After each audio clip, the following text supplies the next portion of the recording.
మాజీ CM KCR writ petition ను Telangana high court కొట్టివేసినట్లుగా తెలుస్తోంది. అయితే ఏజీ వాదనతో హైకోర్టు ఏకీభవించింది. నరసింహారెడ్డి కమిషన్ ను రద్దు చేయాలని కేసీఆర్ పిటిషన్ వేసిన విషయం మనకు తెలిసిందే. ఇరువురి వాదనలు విన్న హైకోర్టు తీర్పును రిజర్వ్ చేసింది.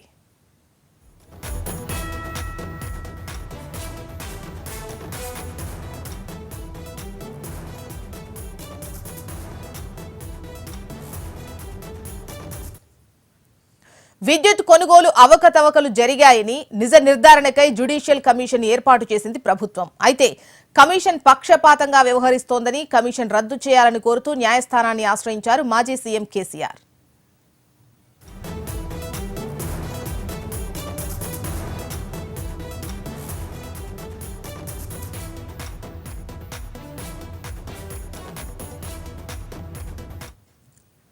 మాజీ సీఎం కేసీఆర్ రిట్ పిటిషన్ ను తెలంగాణ హైకోర్టు కొట్టివేసింది. ఏజీ వాదనలతో హైకోర్టు ఏకీభవించింది.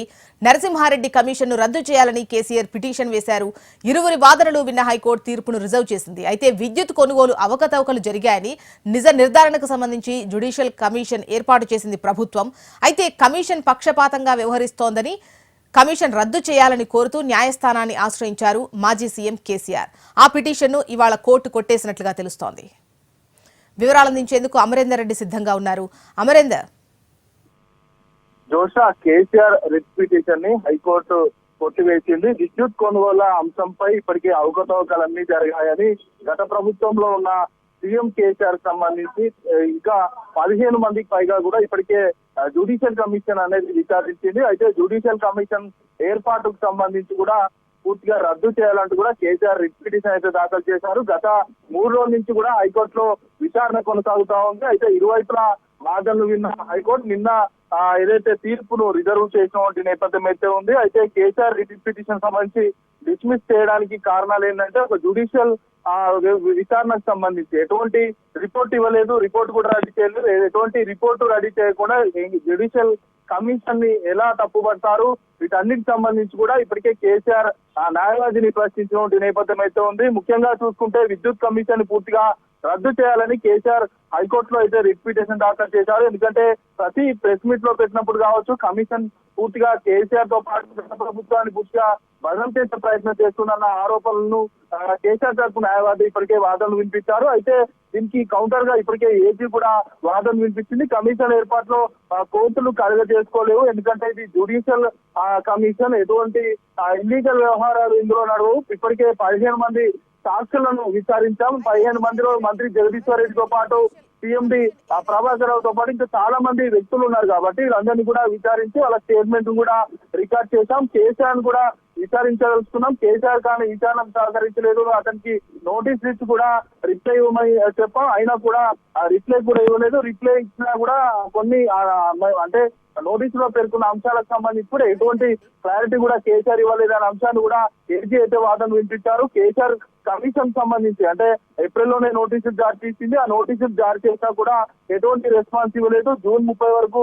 ఆ కమిషన్ గడువు ముగుస్తుందన్న నేపథ్యంలో జూన్ 15న రావాలని కోరం, అయినా కూడా రాలేదన్న అంశాన్ని పూర్తిగా ఏజీ ఏదైతే ఇందులో ప్రస్తావించిన నేపథ్యం అయితే ఉంది. అయితే మాజీ మంత్రి జగదీశ్వర్ రెడ్డి కూడా జ్యుడిషియల్ కమిషన్ విచారణ చేయాలంటూ కూడా ఇప్పటికే అతను అసెంబ్లీలో కోరారు. ఈ నేపథ్యంలోనే జ్యుడిషియల్ కమిషన్ కూడా వేశామంటూ కూడా చెప్పారు. ఇంకా విచారణ కొనసాగుతుంది. ఎటువంటి రిపోర్టు రాకుండా ఎలా తప్పు పడతారంటూ కూడా కేసీఆర్ రిట్ పిటిషన్ పైన పూర్తిగా ఏజీ అయితే వాదన వినిపించారు. ఏజీ వాదన సంబంధించి కూడా హైకోర్టు ఏకీభవించింది. దీంతో కేసీఆర్ రిట్ పిటిషన్ ని డిస్మిస్ చేసింది.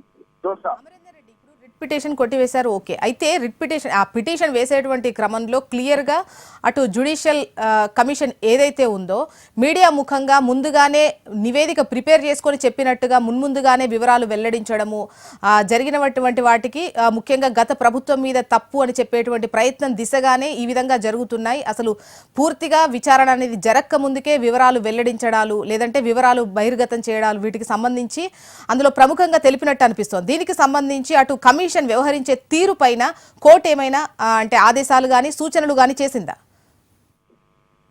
ప్రస్తుతానికి అయితే ఏజీ వినిపించిన వాదనలన్నింటిని కూడా హైకోర్టు ఏకీభవించింది. ముఖ్యంగా చూసుకుంటే జ్యుడిషియల్ కమిషన్ సంబంధించి జస్టిస్ నరసింహారెడ్డి కమిషన్ ఏదైతే ఉందో కమిషన్ ఏర్పాటు చేసినప్పటి నుంచి కూడా పూర్తిగా న్యాయబద్ధంగా వెళ్తున్నాం. అయితే కేసీఆర్ పూర్తిగా వ్యతిరేకిస్తున్నారు, కమిషన్ నే తప్పుపట్టే ప్రయత్నం చేస్తున్నారు. కాబట్టి దీనికి సంబంధించి ప్రెస్ మీట్ పెట్టాం తప్ప అందులో ఇల్లీగల్ గా ఏం వ్యవహరించలేదు, పూర్తిగా లీగల్ గానే ముందుకు సాగుతున్నాం. ఇప్పటికే 15 మంది సాక్షులను కూడా విచారించాం, వాళ్ళ స్టేట్మెంట్ కూడా రికార్డ్ చేశామంటూ కూడా ఏజీ అయితే వాదన వినిపించారు. పూర్తిస్థాయిలో ఏజీ వాదనకు సంబంధించి కూడా హైకోర్టు ఏకీపించిన నేపథ్యంలో కేసీఆర్ రిట్ పిటిషన్ ని డిస్మిస్ చేసింది. ఎందుకంటే జ్యుడిషియల్ కమిషన్ అనేది న్యాయబద్ధంగా వెళ్తుంది, ఎక్కడ కూడా ఇల్లీగల్ గా వ్యవహారాలకు ఇటు రాజకీయాలకు చావు లేకుండా దీనికి సంబంధించి విచారణ అనేది కొనసాగుతుంది. కాబట్టి దీనికి సంబంధించి ప్రస్తుతానికి అయితే కేసీఆర్ రిట్ పిటిషన్ అయితే డిస్మిస్ చేసింది. కేసీఆర్ కి ఒక ఎదురు దెబ్బ అని చెప్పుకోవచ్చు. ఇప్పటికే వాళ్ళ మంత్రులు అంటే గత ప్రభుత్వంలో ఉన్న మాజీ మంత్రులు కావచ్చు,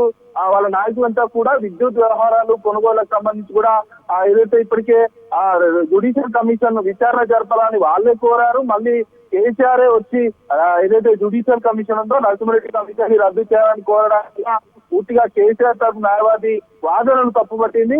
ఇప్పుడు ప్రస్తుతానికి అయితే ఏజీ వాదనలు కూడా ఏకీపించడంతోనే ప్రస్తుతం ఈ కేసును మొత్తం డిస్మిస్ చేసిందని చెప్పవచ్చు. రైట్ అమరేందర్ రెడ్డి.